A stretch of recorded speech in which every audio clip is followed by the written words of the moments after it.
One fine summer day, Mr. Crow was out along the river looking for some food. He wasn't having very much luck this day. Suddenly, a shadow came over him. It was the great bald eagle. Mr. Crow watched as Mr. Eagle spread his wings, dove off the pine tree, circled around once, swooped down, stretched his claws, and pulled the salmon out of the river. Hey, what are you doing? Lift me down, whip me down. Mr. Eagle landed on the rocky shore. Mr. Crow was so amazed he had to get a closer look, so he flew over and landed close by where the eagle sat. That was the most fantastic thing I ever seen. The way how he swooped down and snatched this beautiful fish out of the river. I sure would like to have some even though they were scraps. I see, you've been having a hard time. Mr. Crow, I will share this delicious morsel with you. So they fly off together to where the eagle's nest is.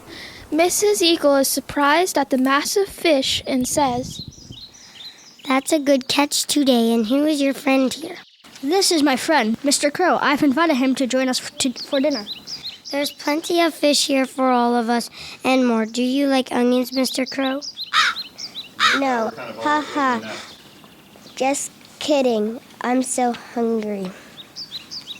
Mr. Crow eats as fast as he could and fills his plate again and again, till he finally sits back with his hands on his stomach and says, That was the best meal I ever had. How can I ever repay you? That's okay, my friend. You are hungry. No. It's okay. I want to repay you. Tomorrow I'll catch the biggest fish in the river and invite you to a feast. Ha. That is funny. The next morning, Mr. Crow is up early and is flying back and forth across the river, trying to see into the water for salmon. Mr. Eagle comes soaring overhead and lands on the big pine tree as he did before. Mr. Eagle frantically flies back and forth across the river, looking down and looking up at Mr. Eagle. Mr. Eagle leans forward. As he does, Mr. Crow looks down at where Mr. Eagle is looking and says, Aha, there it is. And he dives down towards the shadow in the water that's moving like a fish. He circles just like Mr. Eagle did, sticks out his claws, and bam! Splash!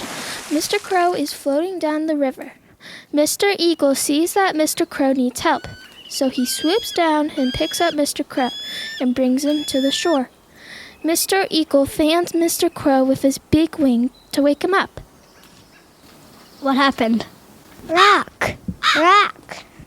To this day you will hear the crow state these words, because that's what he hid in the river.